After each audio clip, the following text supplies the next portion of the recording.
Assalamualaikum warahmatullahi wabarakatuh. Bertemu dengan saya Profesor Andri Sumitra MA dan hari ini kita akan membahas tentang kriteria tesis magister ya. Tesis yang ditulis untuk kebutuhan penyelesaian studi pada level S2 itu memiliki kriteria yang sudah ditetapkan berdasarkan aturan yang diberlakukan. Kita bisa lihat dari sisi leveling outcome level S1, S2, dan S3 memiliki perbedaan dan ini nanti akan mempengaruhi kriteria dalam penulisan baik skripsi, tesis maupun disertasi. Pada level S1, mahasiswa dituntut hanya menghasilkan bagaimana dia mampu mengaplikasikan ilmu pengetahuan dan teknologi dalam bidang keahliannya. Di level S2 atau magister ya, tesisnya nanti diharapkan sudah mampu menunjukkan adanya pengembangan ya yang merupakan hasil karya yang inovatif dan teruji dengan pendekatan interdisipliner atau multidisipliner. Artinya tesis yang dihasilkan oleh mahasiswa magister itu sudah harus mampu mencapai level inovasi ya. Kemudian sedangkan program doktor, disertasinya harus mampu menciptakan ilmu pengetahuan dan teknologi baru, ya, menghasilkan karya kreatif, ya, original dan teruji. Dan pendekatannya itu tidak hanya interdisipliner, multidisipliner, tapi boleh juga menggunakan pendekatan transdisipliner. Nah, bisa kita lihat ya, tesis itu apa sih sebenarnya? Ya, bisa kita pahami tesis itu adalah karya ilmiah dari sebuah hasil penelitian yang dilakukan mahasiswa tingkat S2 atau tingkat magister. Tesis ditulis bertujuan untuk mencari jawaban atas pertanyaan pokok atau kegelisahan akademis atau keresahan akademis mahasiswa S2 yang dirumuskan secara tepat dan kemudian dijawab berdasarkan data yang dikumpulkan melalui penelitian. Ya, bisa saja nanti penelitiannya merupakan kombinasi antara penelitian kepustakaan atau library research maupun penelitian lapangan atau field research. Ya, dan penelitian pada level magister itu memang sudah harus dilakukan secara sungguh-sungguh dan memiliki dasar ilmiah yang kuat ya. Tidak boleh hanya berdasarkan asumsi-asumsi, tapi memang harus berdasarkan metode penelitian ilmiah. Dari sisi judul, ya, judul tesis itu harus mampu mencerminkan isi penelitian si peneliti dan mampu memberikan gambaran tentang topik ya, topiknya apa gitu ya, serta mampu menunjukkan permasalahan apa yang dibahas. Jadi topiknya apa, kemudian fokusnya apa, ya, kemudian kalaupun boleh di situ dia berikan solusinya kira-kira menggunakan pendekatan apa sebagai solusi. Kemudian kalaupun dia mau tambahkan dengan lokasi atau lokus ya berkaitan dengan tempat penelitian dan waktu penelitian, nah itu boleh dia cantumkan di judul. Jadi paling tidak di judul tadi itu ada 4 ya yang bisa dia cantumkan. Pertama dari sisi topik ya, yang kedua lalu fokusnya apa dari topik itu yang merupakan rumusan ya dari masalah yang sudah dia identifikasi. Kemudian yang ketiga ada permasalahan ya, permasalahan itu kira-kira solusinya apa yang sudah dia tawarkan mungkin menggunakan pendekatan ini ya, berbasis ini. Kemudian lokusnya atau lokasi, tempat atau waktu dari penelitian itu dia lakukan. Judul itu punya kriteria ya. Yang pertama, judul tesis itu mesti singkat dan padat, tidak bertele-tele, tapi tetap mencerminkan isi penelitian yang 4 tadi ya.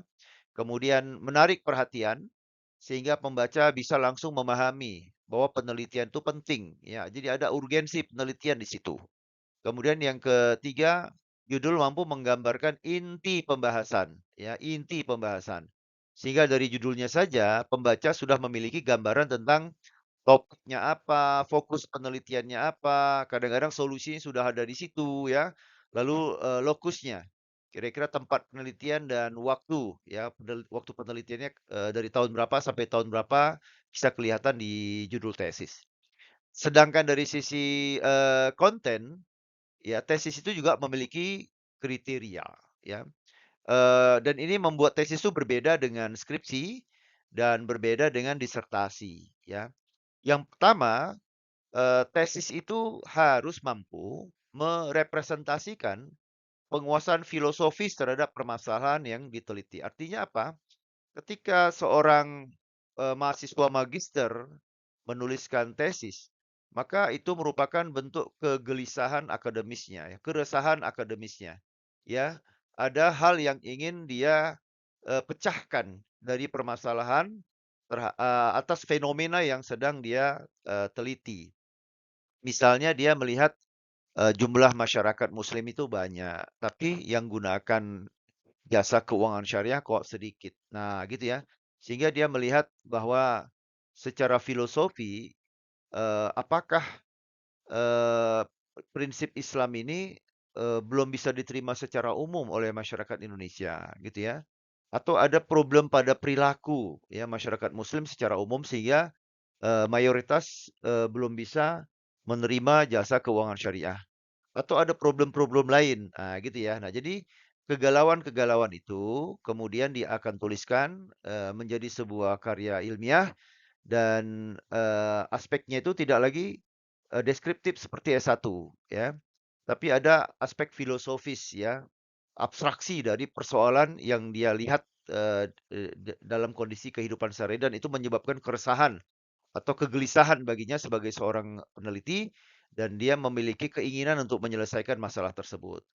Yang kedua, eee, tesis itu memang sudah mesti memiliki kebaruan atau, novelty ya, walaupun levelnya nanti tidak sampai, level doktor ya, tapi biasanya kalau dia mampu sampai, memberikan teori baru atau bisa mengembangkan teori yang ada, atau mengisi kekosongan teori, atau minimal magister ini dia mampu memberikan kontribusi baru terhadap keilmuan, ya. Mungkin dia bisa memberikan, cara pendekatan ya, atau model sesuatu yang baru, atau pengetahuan baru tentang bagaimana cara melakukan sesuatu ya. Misalnya bagaimana meningkatkan, nasabah di bank syariah dengan menggunakan marketing, yang menurut dia cara memasarkan tersebut belum ada oleh peneliti-peneliti lain. Nah, sehingga marketing baru yang dia tawarkan itu bisa menjadi pengetahuan baru. Nah, jadi novelty di level S2 tuh mesti sudah ada walaupun novelty-nya,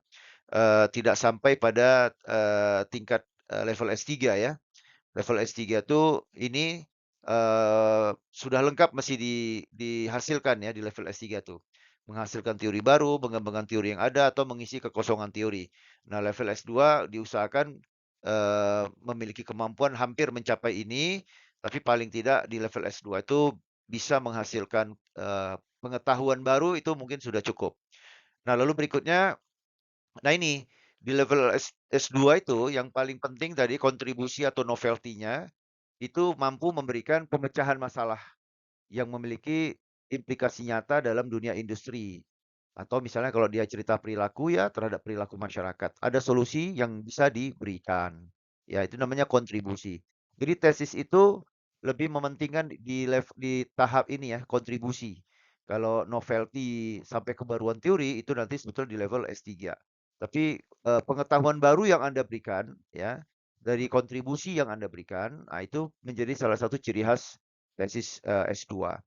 Nah, kemudian pertanyaan pokok harus bisa dirumuskan secara tepat dan jawaban tentatifnya bisa diperoleh melalui penelitian pendahuluan. Jadi Anda tidak bisa ujuk-ujuk langsung mengajukan, hipotesis ya, ujuk-ujuk langsung memberikan ada pertanyaan penelitian, padahal Anda tidak melakukan pra-riset ya, Anda tidak melakukan penelitian terdahulu, tidak melakukan studi literatur ya, siapa sudah membahas, tema yang Anda sedang teliti, kemudian mereka sudah berkontribusi terhadap apa ya, mereka sudah mengajukan konsep apa gitu ya, mereka sudah memberikan pengetahuan baru berkaitan dengan tema atau topik Anda sudah sampai mana. Nah, jadi Anda harus sudah lakukan, penelitian pendahuluan, baik, penelitian lapangan Anda wawancara mungkin ya, Anda melakukan, interview mungkin untuk mendapatkan informasi pendahuluan, prariset ya. Jadi Anda harus melakukan prariset dulu. Kemudian pada level S2 ini, tujuannya adalah membuktikan sebetulnya teori yang, Anda uji di level S1 itu masih relevan dengan fenomena empiris atau tidak, ya. Jangan-jangan ada terjadi pergeseran perilaku masyarakat, atau terjadi, pergeseran teknologi, atau misalnya terjadi pergeseran situasi ekonomi, sehingga, yang tadinya di level S1 teorinya masih relevan, ternyata begitu Anda naik di level S2, Anda mau buktikan bahwa, teorinya ternyata sudah tidak relevan, sehingga membutuhkan perspektif baru, berkaitan dengan, teori yang sedang Anda, teliti di penelitian tesis Anda. Nah, berikutnya di level S2, masalah penelitian itu, jauh lebih menekankan aspek bagaimana, ya, daripada sekedar apa, ya, apakah suatu fenomena itu terjadi. Kalau di level S1 kan hanya ingin menjelaskan, apakah ada pengaruh antara katakanlah ya, eee, keramahan penjual dengan, intensi, keputusan orang untuk membeli suatu produk. Eee, apakah ada pengaruh, itu cukup di level S1. Tapi di level S2, bagaimana pengaruh itu bisa terjadi, nah itu sudah bisa, harus dipahami oleh si mahasiswa magister. Jadi dia tidak sekedar lagi memahami tentang apakah ada pengaruhnya X terhadap Y ya, tapi level S2 sudah mulai cerita bagaimana pengaruh itu bisa terjadi, gitu ya. Sehingga dia bisa menambah, tidak hanya variabel langsung, bisa juga menggunakan variabel tidak langsung. Mungkin bisa menggunakan variabel, mediasi, dan bisa juga menggunakan variabel, moderasi. Ya, mediasi itu, tadinya mungkin variabel X dengan Y-nya tidak ada hubungan. Dengan adanya tambahan variabel mediasi jadi ada hubungan. Kalau moderasi dia makin memperkuat ya, tadinya mungkin hanya naik 10%, tapi dengan adanya variabel moderasi jadi naik misalnya, 15%. Ya, jadi itu level S2 sudah mulai, naik tingkatnya menjadi, berpikir tentang bagaimana. Lalu yang terakhir adalah tujuan penelitian, adalah, untuk menganalisis bukan hanya sekedar mengetahui fenomena yang diteliti.